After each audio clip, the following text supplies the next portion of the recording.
Anshu commerce study. I am Anshu और मैं आप लोग को पढ़ाने वाली हूँ इकोनॉमिक्स। इकोनॉमिक्स में हम लोगों ने माइक्रो इकोनॉमिक्स को शुरू किया है, जिसमें कि हम लोग पहले चैप्टर की ओर चल रहे हैं। हमारे पहले चैप्टर में हम लोगों ने इकोनॉमिक्स के इंट्रोडक्शन को समझ लिया है।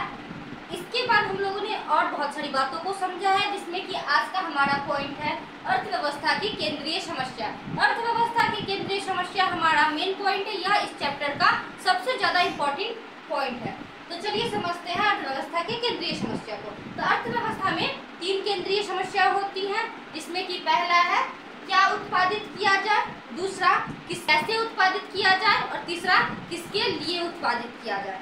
तो हमारा पहला पॉइंट है क्या उत्पादित किया जाए। इसे प्राइस थ्योरी भी कहते हैं। यह ऑब्जेक्टिव में आ सकता है, तो इसे ध्यान में रखिएगा कि क्या उत्पादित किया जाए को प्राइस थ्योरी भी कहा जाता है। चलिए इसको समझने से पहले हम लोग कुछ बातों को समझ लेते हैं। तो जैसा कि हम लोग जानते हैं कि मानव की इच्छाएं आवश्यकताओं से अधिक है। मानव की इच्छाएं आवश्यकताओं से अधिक है, पर संसाधन सीमित है, जिसके कारण मनुष्य की हर आवश्यकता, मनुष्य की हर इच्छा को पूरा नहीं किया जा सकता है।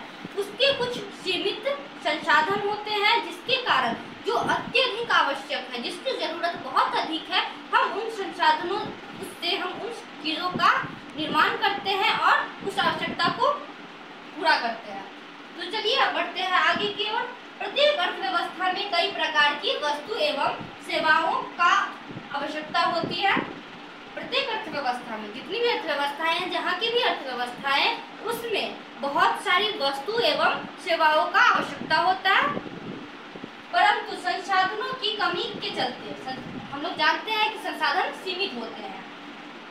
कमी के चलते उन सभी वस्तुओं एवं सेवाओं का उत्पादन नहीं किया जा सकता है। जैसे कि हम लोगों ने पहले भी जान लिया है कि उत्पादन के लिए साधन जो है वो सीमित है, जिसके कारण जितनी भी इच्छाएं हैं, जितनी भी आवश्यकता है, सबको पूरा नहीं किया जा सकता है।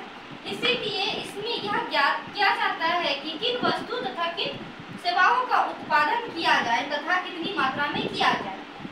संसाधन के सीमित और इच्छा के असीमित होने के कारण हमें इस पार्ट में, इस भाग के अंदर यह ज्ञात करना होता है कि किन वस्तुओं का उत्पादन किया जाए, किन सेवाओं का उत्पादन किया जाए, किन्हें छोड़ दिया जाए और कितनी मात्रा में किया जाए।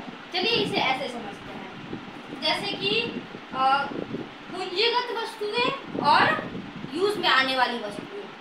हमारे पास कोई कंपनी है, मैंने कोई कंपनी खोला, ठीक, इसमें हमारे पास 1 लाख रुपए हैं, ठीक। अब इसमें हम लोग ये तय करेंगे, ये सोचेंगे कि कितने पैसों का हम लोग फिक्स एसेट लाएंगे और कितने चीज़ों का हम लोग नॉर्मल वस्तु खरीदेंगे, जिससे कि सामान बना करके बेच सके, किसमें हमें ज़्यादा फायदा होगा। तो सामान बनाने के लिए हमें फिक्स एसेट चाहिए, तो हम लोग 60,000 का फिक्स एसेट ले आएंगे। बाद बाकी जो 40,000 बचे, उन 40,000 का हम लोग कच्चा माल खरीदेंगे, उससे उत्पादन करेंगे और उससे बेचेंगे। जितना हमारे पास, जितना अच्छा और जितना टिकाऊ सामान, जितनी पूंजी हमारे पास रहेगी, उसी के अनुसार हम लोग उत्पादन कर सकते हैं। तो ज़्यादा से ज़्यादा खर्च यहाँ हम लोगों ने ये सामान खरीदने पे किया, फिक्स एसेट को खरीदने पे किया, बचे हुए पैसों का हम लोगों ने उत्पादन करके उसका फायदा कमाया है। तो यहाँ पे यह सोचा जाता है कि कितने मात्रा में हम लोग अपने यूज का सामान खरीदें, कितनी मात्रा में बना करके बेचें, क्योंकि हमारे पास सीमित साधन होते हैं, जिसके कारण हमें चुनना पड़ता है। तो हम लोगों ने क्या उत्पादित किया जाए इसको समझ लिया है। तो चलिए अब समझते हैं कैसे उत्पादित किया जाए। उत्पादन किया जाए, यह एक प्रोडक्ट थ्योरी है। इसमें यह ज्ञात किया जाता है कि किस तकनीक के द्वारा हमें उत्पादन करना है। तो चलिए देखते हैं इसको। यह उत्पादन की तकनीक के चुनाव से संबंधित है। मीन्स इसमें चुना जाता है कि हमें किस तकनीक के द्वारा उत्पादन करना है। यह निम्नलिखित 2 प्रकार की होती है। पहला श्रम आधारित तकनीक। श्रम आधारित तकनीक मीन्स मजदूर, व्यक्ति को रख करके काम किया जाता है। दूसरा है पूंजी आधारित तकनीक, इसमें मशीन के द्वारा काम कराया जाता है। जिस देश में जनसंख्या अत्यधिक होती है वहाँ पे श्रम आधारित तकनीक पे ज़्यादा जोर दिया जाता है। इसमें मनुष्य को, आदमी को काम पे रखा जाता है, उससे वह काम करवाया जाता है और बदले में उसे पारिश्रमिक दिया जाता है। उसके बाद आता है पूंजी आधारित तकनीक। पूंजी आधारित तकनीक में हम लोग मशीन को खरीदते हैं, उससे ऑन करते हैं, उसमें सामान डालते हैं और वह खुद हमें प्रोडक्ट को तैयार करके दे देता है और उसे सीधा हम लोग सप्लाई कर देते हैं।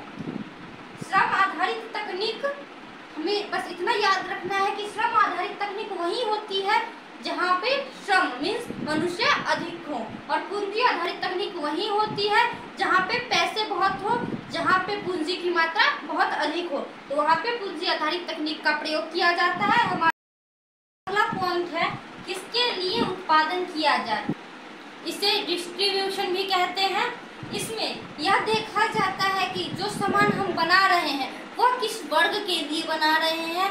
वर्ग मीन्स क्या, वर्ग मीन्स अमीर वर्ग, गरीब वर्ग। जरूर तो सबकी समान है, सबको कुछ ना कुछ चाहिए। अमीर व्यक्ति को भी उस चीज़ की ज़रूरत होती है जिस चीज़ की ज़रूरत गरीब व्यक्ति को होती है। तो हम लोग कम मात्रा में छोटे पैकेट में भी सामान बनाते हैं और बड़ी मात्रा में बड़े पैकेट में भी सामान बनाते हैं। तो छोटे पैकेट का सामान जैसे 2 रुपए की शैम्पू, 5 रुपए का बिस्किट, 1 रुपए की चॉकलेट, ये सब गरीब व्यक्ति के लिए वो भी इसे अफोर्ड कर सकता है। अमीर व्यक्ति के लिए डब्बे में शैम्पू, बड़े पैकेट बिस्किट के, बड़े पैकेट चॉकलेट्स के, तो बड़े व्यक्ति मीन्स अमीर व्यक्ति भी उसे अफोर्ड कर सकते हैं। तो किसके लिए उत्पादन किया जाए मीन्स गरीब वर्ग और अमीर वर्ग दोनों वर्ग के लिए उत्पादन किया जाएगा। उसके बाद आता है कार्यात्मक वितरण।